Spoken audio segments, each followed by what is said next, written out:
specifically set out as the principles, and I did not feel comfortable translating it unofficially. Entonces, yo vengo a comentarles un poco sobre los principios. I come to tell you a little about the principles for high ambition and integrity in the international carbon markets. My name is Felipe de Leon. I am advisor of the Climate Change Office of the Ministry of Energy. In this context, I am the negotiator of Costa Rica for Article 6, which is the article that deals with the carbon international markets. And I coordinate the negotiations of Article 6. And from that position, I support the implementation of the JCM in Costa Rica. To start with a little on the context, December 14th, 2019, what feels like 1,000 years, in the final hours of the COP25, which was the last COP that we had. Last year, it wasn't possible. The COP is the Conference of the Parties, which is the yearly meeting, the main meeting of the Framework Convention for the United Nations for the Climate Change. This is where we negotiate climate change conventions, and at the final hours, we launch the principles of San Jose for the high ambition and integrity of the international carbon markets. Is the last time that I say the title. It's the principles of San Jose, and they launched 32 countries. It started with 16, and then the following hours to the launch, we must point out that the launch is about 3 a.m., where we were all together. And during those wee hours, we went from 16 to 30 and then to 32 countries that come out throughout the night and throughout the next morning to support the principles of San Jose. And this happens when we were waiting for a new negotiation text, a new iteration of the text. This happens when there's a process that generates periodically, depending on the time of the process, new iterations of the process, where we write down the process of the negotiation. So what we wanted back then is explicitly an ambitious result, and to define in a way what was an ambitious result for this group of countries. Important to mention that we mentioned the highest ambition, both in mitigation and adaptation. And maybe it's a little less obvious what has to do with the market mechanism with mitigation. So it has to do first, the importance of ensuring that mitigation does not end with adaptation, and that these mechanisms that are very focused on mitigation are designed in such a way that it also provide support, and they increase the capacity of countries in adaptation. So when these principles are launched, it's our opinion, and this is impossible to say precisely, and they have an incidence in the third iteration there's a marked difference in the ambition of the second version to the third version of the process. And we believe that very modestly that we had a real impact. And these principles are, even though it doesn't fulfill its main objective, the most ambitious thing was to recognize as the main advances in this matter, both for the United Nations Secretary and from the OCDE with the advances of 2016 and some specialized. So I'm sorry, I'm having very poor audio. So in this context, I'll go back to, I'm sorry, I'm getting very poor audio. I'm sorry, I'm getting very poor audio. In these international mechanisms,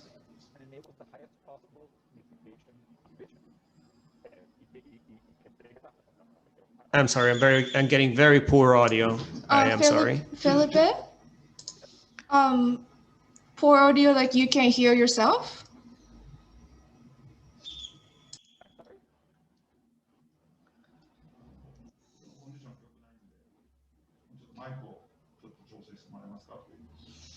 Hold on, just sorry. If it's Oh, sorry. Is the audio from our side bad? You can't hear yourself, Felipe? I can hear you fine. I cannot hear myself. Oh, I see. Is there a problem? Hold on. Can you adjust your microphone? Maybe you can try to plug it and unplug it.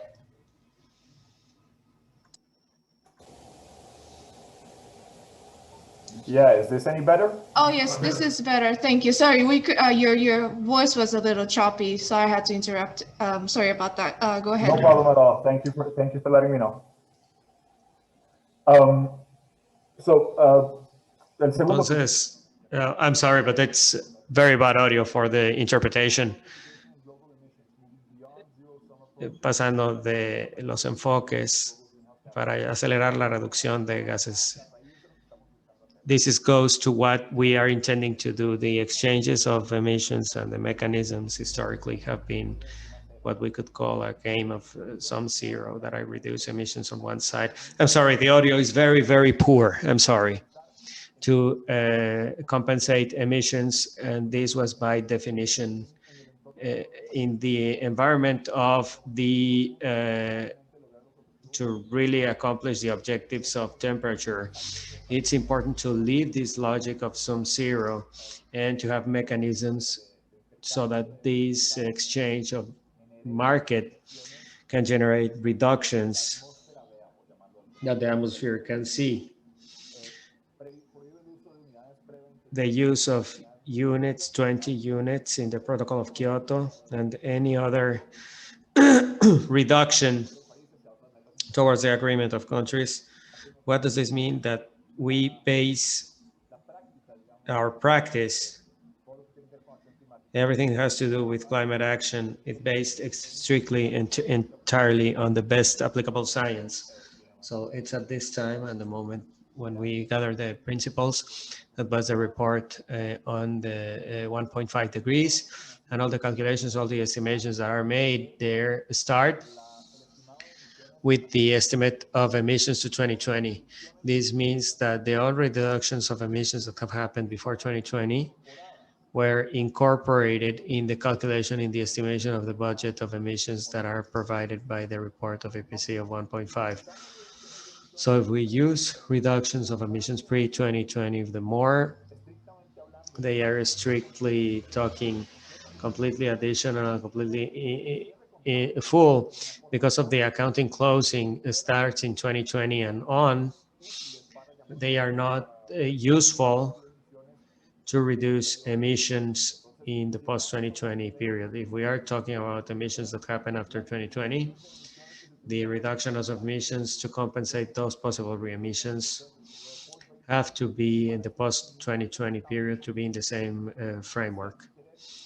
If anyone wants to take care of these pre-2020 emissions, no problem. On emissions pre-2020, there's an important role in certain spaces, specifically corporate spaces, but for the goals of the countries that are expressed in the specifically in the PECs, in as we call it technically, in climate change, that is full of acronyms. For this post-2020 period, it's essential that reductions also come from post-2020. Following, if we make sure that they issue the double accounting and the use of national markets to global goals have an appropriate adjustment. And in very simple terms, what it intends is that a reduction of emissions and therefore a credit or a unit of carbon that represents that reduction of emissions is used exclusively once. If a reduction of emissions happens in Costa Rica, that makes the inventory of Costa Rica to reduce per 1 ton the amount of emissions that are estimated in the country that are reduced by that ton, because that is the emission. That's very specific. However, this reduction is transformed into carbon, and I sell it to a Japanese company in this case that will use it to fulfill its responsibilities towards the Japanese government, and the Japanese government, as you said, was going to use the JCM as part of its fulfillment. So if it's going to be used by Japan, they can't use to do it by Costa Rica because we are accounting for it twice. And if it happened in Costa Rica, I must discount from my stock, from my inventory, and sell it to someone else that will include it in theirs. So that process, the accounting process of adding +1, -1 on one side and the other, that's a corresponding adjustment, making sure that all the units are subject to corresponding units, and this is what guarantees that they only appear in one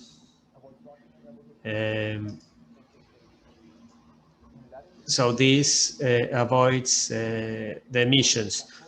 This means the way we calculate the baselines of these kind of mechanisms.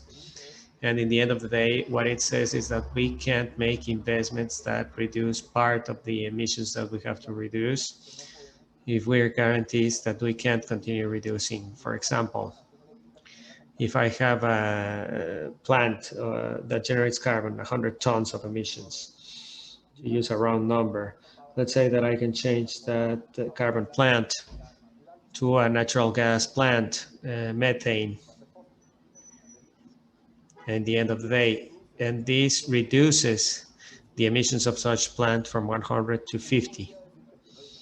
One could say that we're reducing 50, but we wouldn't have to touch it. But because that technology is not able to reach zero, it forces me to issue 50,000, and it commits a level of emissions from 50 to the rest of the life of that project. So I know that I must get to 50, even if this is a partial reduction, given that it's not enough to reach my goal. It's inconsistent with the trajectory, the long-term trajectory for this goal, because this is 20, 30, 50 years to be active. So the emissions are, and so we must make technical decisions in the design of these mechanisms to guarantee that no credit, reduction credit is generated to solutions that only solve part of the problem and commit us to a level of emissions. The next one is very associated, is the methodologies that are consistent not only to fulfill my NDC, my national commitment, but also a long-term trajectory to fulfill the Paris Agreement. So to maintain ourselves below both sides of the temperature change. So CO2 equivalent in reporting and accounting for the emissions and removals, and fully applying the principles of transparency, accuracy, consistency, comparability. These are the TAC principles in the climate change, and they are a series of principles that are previously established and thus understood that they apply to the reports, all the reports of a country on climate actions. The reports of, and they should apply the same to the way that we report emission reductions and transactions related to markets. And these are the principles themselves. They use as a central and publicly accessible infrastructure to follow up on transactions. This is, again, transparency.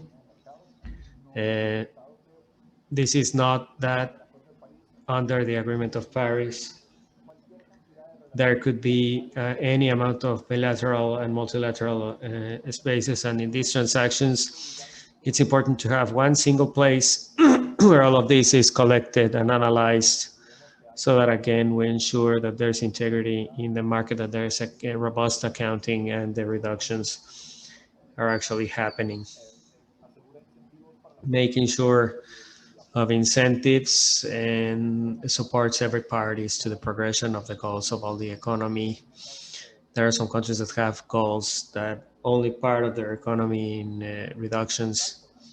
For example, not in the forest sector. Something that we need is that the goals of the countries fulfill all their economy, all the countries, so that all those countries, the sum of all those countries, have add to the totality of the problem that are on the other side, but to understand the accounting of the system.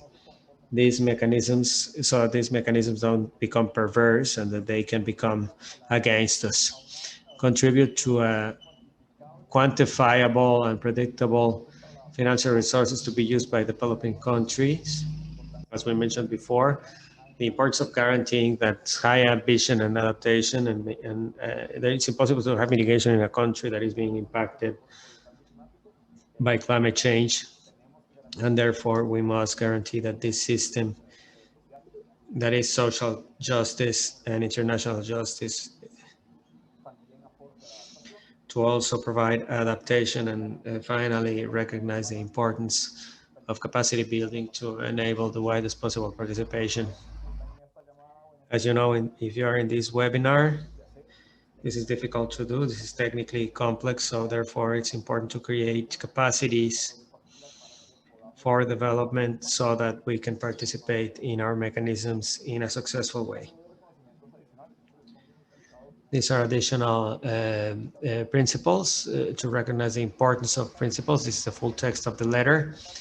This is not part of the principles. This is recognized in Article 6.8, which is a mechanism of non-market approaches, which is very important for the NDCs.